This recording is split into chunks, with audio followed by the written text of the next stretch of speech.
few stories, hopefully in just a few minutes. The 1980s were really a time when Shifu's Dharma began to open up and grow. In the 70s, at least Shifu's Western disciples were pretty focused on learning about Buddhism because we didn't know very much at all. And it was a small community.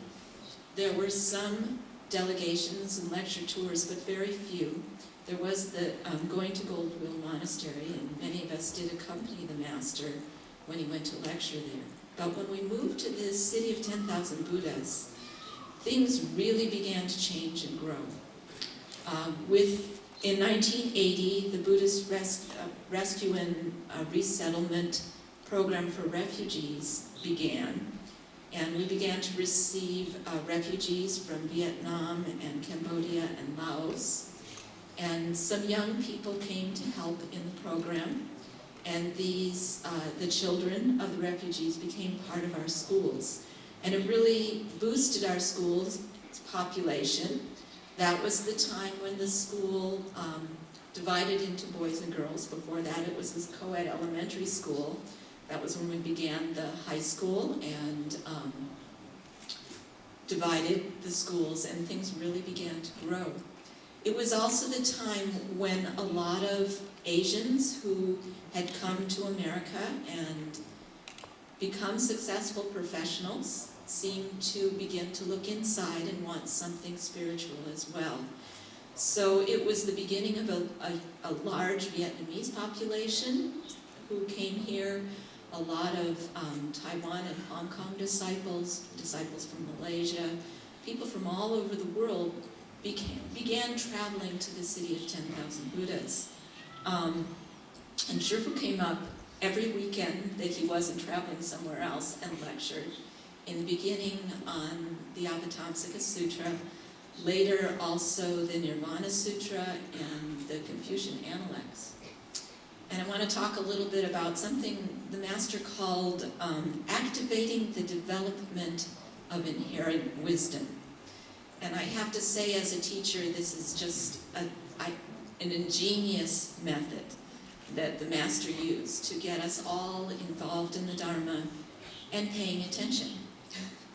So what he would do is he had all of our names on these little popsicle sticks, and he would present, whether it was the Nirvana Sutra or the Analects, he would present one passage before the class and say, this is the passage we're going to study this week.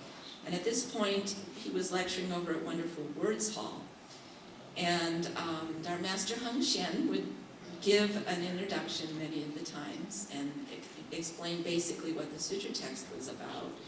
And then he would pull names out of a jar with these little popsicle sticks. And there was one from the men's side and one from the women's side. So everyone had to be prepared at all times.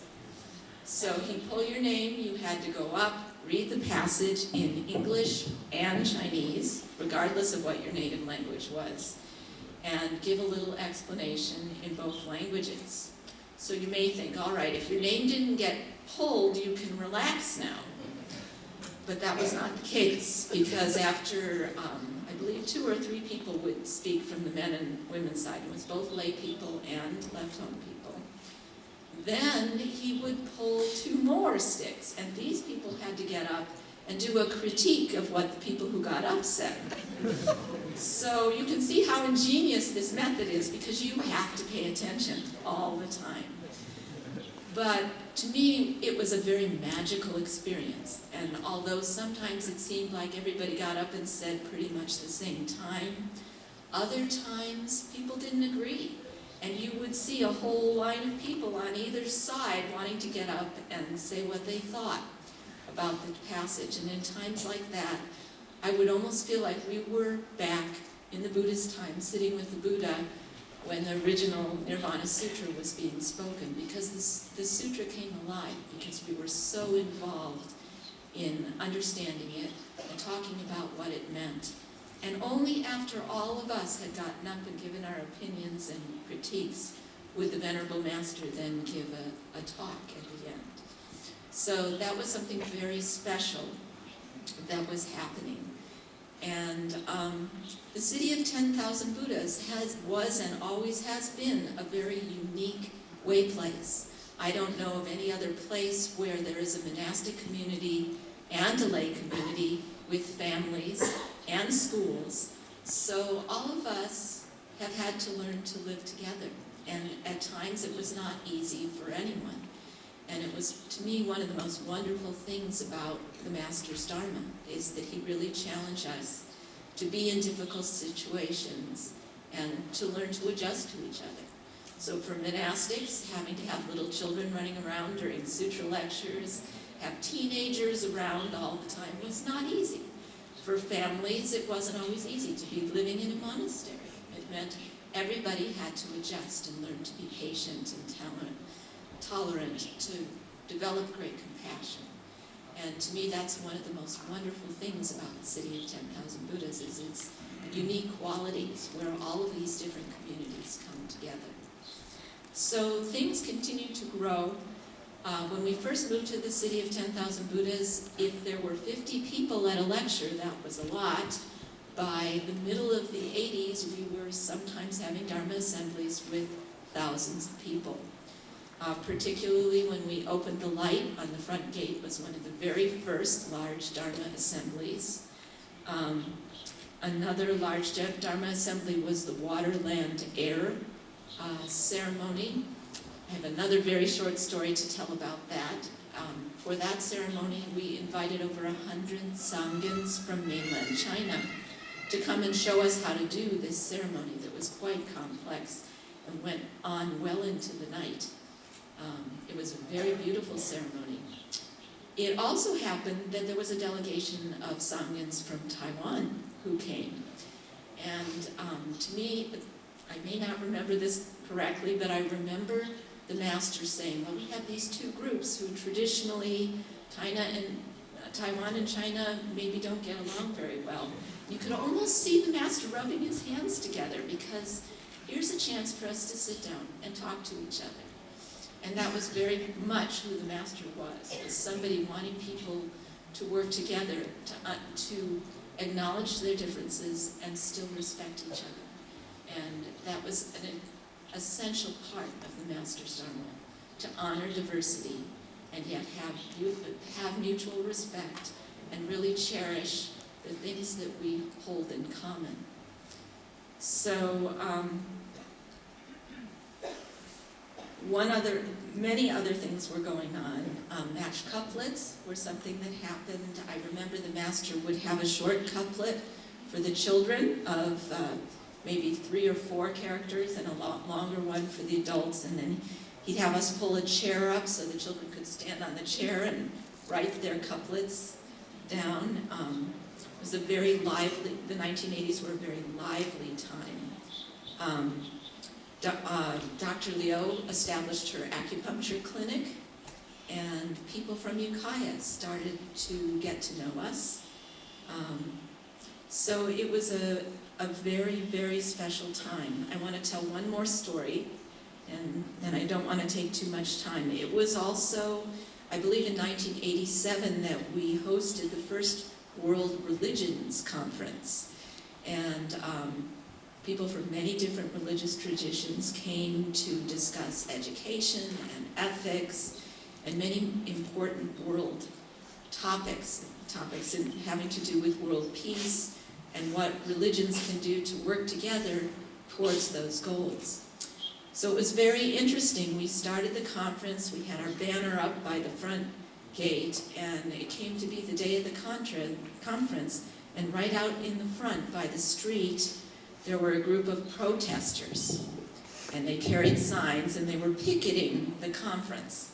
It was a group of Christians who didn't agree with the idea of having many world religions. They felt that Christianity was the only true religion.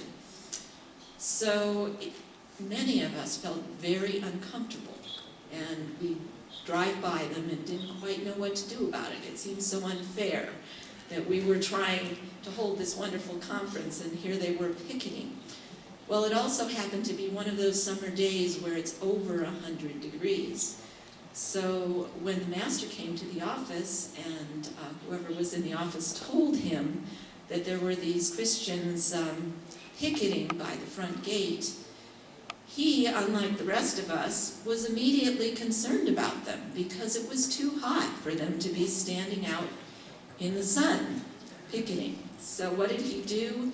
He walked from the administration building all the way out to the road, and he said to them, "It's much too hot to stand out here in the sun. You know, up by the administration building, we have some nice big trees. If you want to picket, why don't you come on in, and you can stand under the trees, and it won't be so hot." And they had a little conference, and finally agreed, well, maybe that would be okay. So they moved their picketing up to the administration building under the trees. And then after a while he suggested, well, maybe you could come inside. So in fact, we'd love to hear what you have to say. So after a while, by the afternoon, they brought their picket signs, and they were sitting in the back of the hall where we were having this conference. And they were told that, you know, if they waited a little while, they could get up and speak. Well, meantime, they had to listen to what everyone else was saying. And by the time they got up to speak, they had heard many of the same principles that they believed in themselves. And they did get up and speak and spoke from their hearts about what they thought was important. And I always felt that although they learned a great deal, that the people who learned the most were those of us who were Sherpa's disciples, because this to me was an example of the real world conference on religions working together, because the Venerable Master saw what was really important was maybe not what was going on in the hall, but the people picketing outside needed to be gathered in and cared about. And it has always stayed with me that the Venerable Master always could see what the most important thing was. And so that was a very special time. And I think the foundation for what is happening now really developed in the 80s, when the City of 10,000 Buddhas began to open its gates to not only the people in Ukiah and the US, but people from all over the world, and become the international way place that it is today. Thank you.